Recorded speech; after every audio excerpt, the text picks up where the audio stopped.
3개월. 뭘 뜻할까요? 같은 분비물이어도 같은 가려움이어도 원인에 따라서 치료가 달라져야 합니다. 잠자리 후에 남성의 정액은 알칼리성이에요. 들어가는 경우에도 생길 수가 있습니다. 코가 예민하신 분들은 가만히 있어도 이 냄새가 올라온다 라고 하시고요. 원장님 정말 힘들어요 라고 오는 경우들인데 질염이 꼬리를 물고 오는 경우입니다. 안녕하세요. 산부인과 의사 이동입니다. 봄이 정말 짧고 벌써 여름이 오는 것 같아요. 여러분들은 봄을 만끽하셨나요? 오늘은 하나의 숫자로 시작하려고 합니다.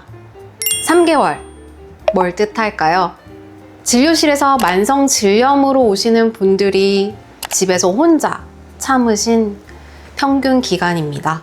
그 3개월 동안 약국에서 약도 먹어보고 세정제도 바꿔보고 유산균도 먹어보고 인터넷도 검색하고 요즘은 GPT도 검색하시면서 왜 나는 안 낫지? 라고 생각하십니다. 문제는 여러분의 몸이 아닙니다. 방향이 잘못된 거입니다. 세균한테 곰팡이 질염 약을 쓰거나 곰팡이 질염에 세균성 약을 쓰거나 항생제가 필요한데 쓰지 않고 있거나 이런 방향이 틀리게 되는 경우에 오히려 만성으로 가는 경우가 더 많습니다. 같은 분비물이어도 같은 가려움이어도 원인에 따라서 치료가 달라져야 합니다. 오늘은 이 영상 하나로 그 구분법이 정리됩니다. 자, 첫 번째는 내 증상을 가지고 어떤 질염인가 알아보는 기준. 두 번째는 왜 약을 끝까지 증상이 좋아졌는데도 먹어야 하는가 하는 이유. 세 번째는 지금까지는 혼자만 먹어도 된다 라고 했던 질염이 사실은 파트너와 함께 치료했을 때 더 잘 낫는다는 이유입니다. 그리고 영상 중간에 2025년부터 남자친구도 같이 치료해야 될까요? 라는 답이 바뀐 게 있습니다. 궁금하시다면 끝까지 봐주세요. 자, 여러분, 먼저 풀어야 할 오해가 있습니다. 질염은 지저분해서 걸리는 게 아닙니다. 이걸 계속 오해하고 계시면 뒤에 나오는 문제들을 해결하기가 어렵습니다. 진료실에서 질염이네요 하면서 성병인가 하고 걱정하시는 분들이 있습니다. 결론부터 오늘 다루는 질염들은 성병이 아닙니다. 세균성 질염의 원인인 가드넬라, 곰팡이 질염균의 원인인 캔디다 같은 경우는 외부에서 누구에게 없는 게 아닙니다. 모두의 질 내에 살고 있는 공생균, 같이 살고 있는 균입니다. 정상적인 질 내부에도 락토바실러스라는 균이 살고 있다라고 말씀드렸는데요. 이 균들이 약산성의 환경을 만들어서 나쁜 균들의 증식을 막아주고 있습니다. 만약에 이 락토바실러스에 의한 균형이 깨진다. 이 균형이 깨지게 되면 조용히 있던 균들이 폭발적으로 증가하게 되는데 이때 생기는 게 질염입니다. 균형을 깨트리는 원인은 정말 다양합니다. 제일 많은 게 스트레스이고요. 수면이 부족하거나 면역이 떨어지거나 항생제를 자주 복용을 하셨다거나 잠자리 후에 남성의 정액은 알칼리성이에요. 들어가는 경우에도 생길 수가 있습니다. 세균성 질염이나 캔디다 질염은 성병이 아니기 때문에 상대방을 원망하지 않으셔도 됩니다. 질염은 위생 불량이 아니라 균형 붕괴의 신호입니다. 세균성 질염은 냄새가 핵심 신호입니다. 자, 여기서부터가 정말 핵심입니다. 같은 질염인데 왜 치료가 다른지 이 파트와 다음 파트를 보시면 확실하게 구별하실 수 있습니다. 가장 흔한 질염이 가드넬라에 의한 세균성 질염인데요. 제일 우리가 빨리 알 수 있는 게 냄새, 약간 생선 같은 비린내가 나게 됩니다. 코가 예민하신 분들은 가만히 있어도 이 냄새가 올라온다 라고 하시고요. 속옷에 묻어나는 분비물에서도 냄새가 납니다. 그리고 물 같은 회백색의 분비물이 많이 나오게 됩니다. 특히나 성관계 후에는 냄새가 더 심해지는 경향이 있습니다. 이것은 아까 말씀드렸던 것처럼 알칼리성인 정액이 질내 환경을 바꾸기 때문입니다. 세균성 질염의 키워드는 냄새는 심하고 가려움은 없다 입니다. 진단은 내원하셨을 때 현미경적 검사와 질염 검사로 하게 되는데 경험적으로 치료하는 경우도 있지만 대부분 진단을 통해서 치료하게 됩니다. 보통 이렇게 오셨을 때 메트로니다졸을 사용하게 되는데 먹는 약으로는 하루에 2번, 일주일 동안 사용하게 되고요. 똑같은 성분으로 질 내에 넣는 젤 같은 성분도 있습니다. 이럴 때는 아침, 저녁으로 5일 동안 사용하게 됩니다. 이 약을 사용할 때는 먹는 약일 때는 간 기능이 떨어질 수 있기 때문에 술 드시는 건 절대로 피하셔야 하고요. 질 내에 넣는 약 같은 경우는 질염이 심할 때는 약간 화끈거리는 증상, 따가운 증상이 있습니다. 자, 그러면 약이 7일, 5일 생각보다 너무 길죠. 하지만 우리는 끝까지 다 드셔야 합니다. 그 이유는 바로 바이오 필름 때문입니다. 웬 필름이야 하시겠지만 이 설명을 들으시면 아 하고 이해하실 거예요. 약을 드시면 2, 3일이면 개운해집니다. 냄새도 사라집니다. 그러시면 나았다 싶어서 약을 끊는 경우가 있으세요. 그런데 그렇게 약을 중간에 끊으시면 2, 3주 뒤에 다시 병원 오세요. 그러면 또 증상이 있으니 약을 먹고 중간에 끊으시면 또 재발을 하게 됩니다. 가드넬라 균은 질 내에서 둥둥 떠다니는 게 아닙니다. 질 점막에, 입안 같은 점막에 바이오필름이라는 아주 끈적끈적한 막을 만듭니다. 바이오필름을 아주 쉽게 설명하면 세균들이 질 벽에 텐트를 치고 들어간 겁니다. 항생제가 들어오면 텐트 밖에 있는 균들은 금방 죽어버리죠. 냄새도 사라집니다. 하지만 텐트 안에 있는 균들은 살아남습니다. 그리고 약이 중간에 끊어지게 되면 다시 텐트에서 나와서 증식하기 시작합니다. 그러면 냄새가 다시 돌아오게 되는 거죠. 이것이 약을 먹으면 괜찮아지고 중간에 끊게 되면 다시 재발하는 만성 질염의 핵심 메커니즘입니다. 이런 바이오필름까지도 이 텐트까지도 완전히 없애버리려면 처방받으신 약을 끝까지 드셔야 합니다. 자, 그러면 이렇게 기억하세요. 냄새가 사라진다고 완전히 다 나은 건 아닙니다.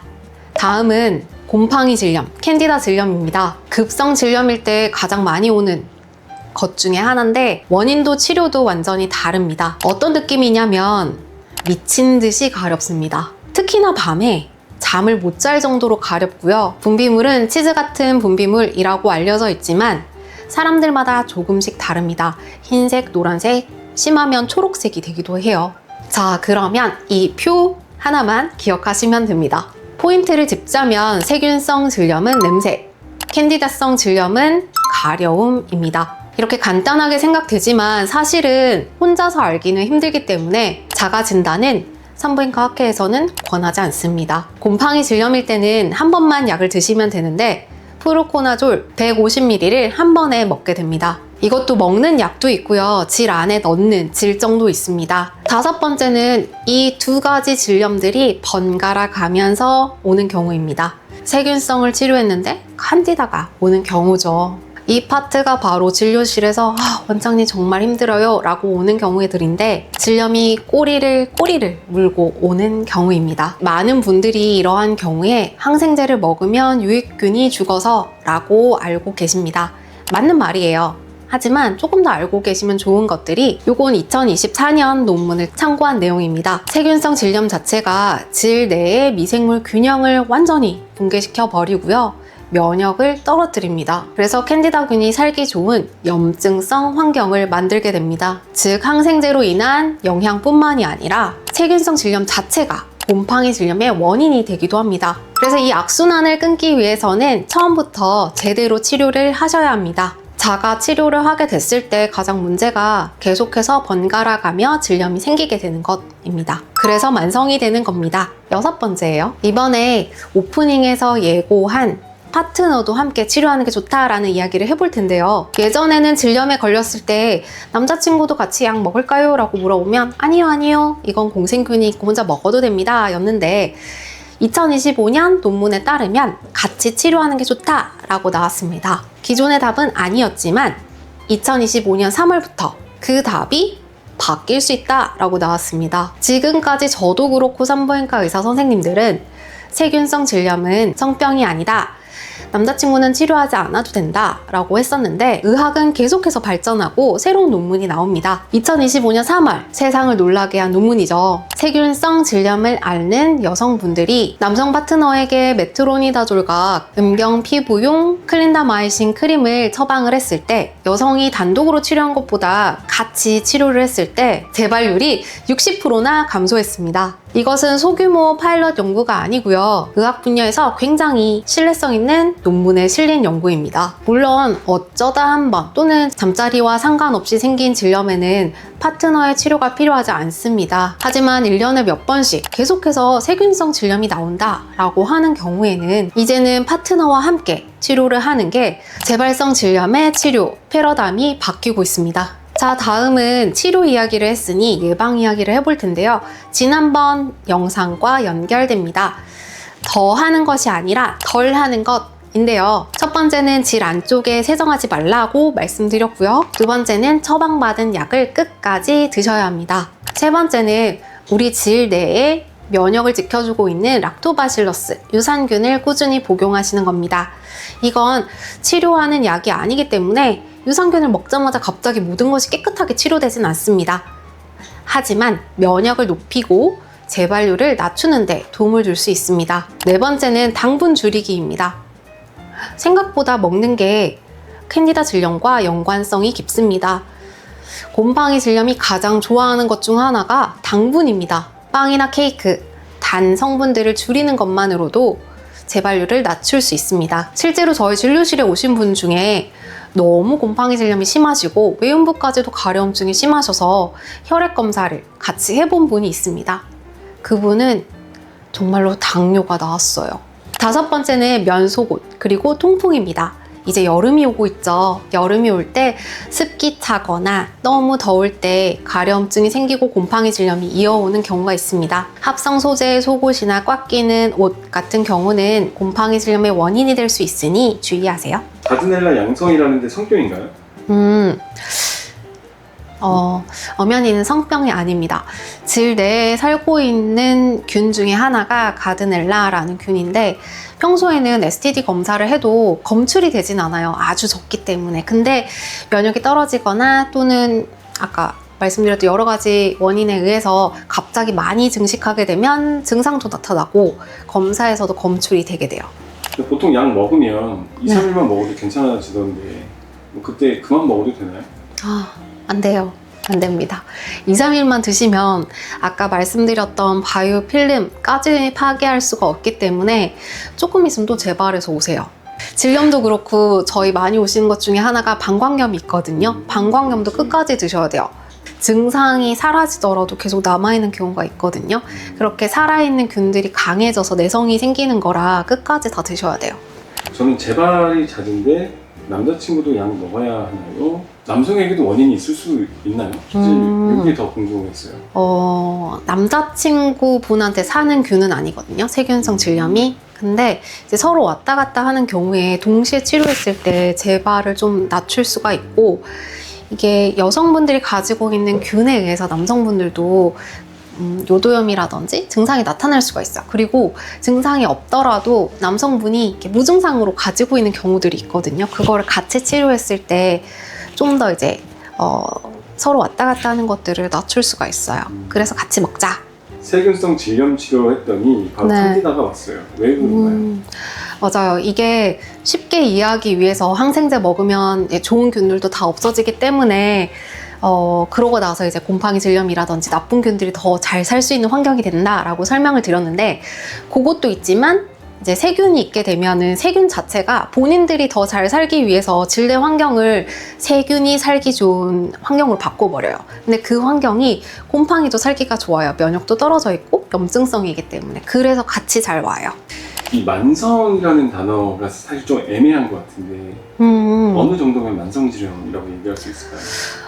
의학적으로 봤을 때 만성은 딱 정해져 있긴 해요. 캔디다 질염 같은 경우는 1년에 4번 이상, 그리고 세균성 질염 같은 경우는 치료하고 나서 3개월 이내에 계속해서 반복된다 했을 텐데 1년에 4번이면 굉장히 적은 횟수거든요. 대부분은 한두 번은 꼭 오시는 것 같아요.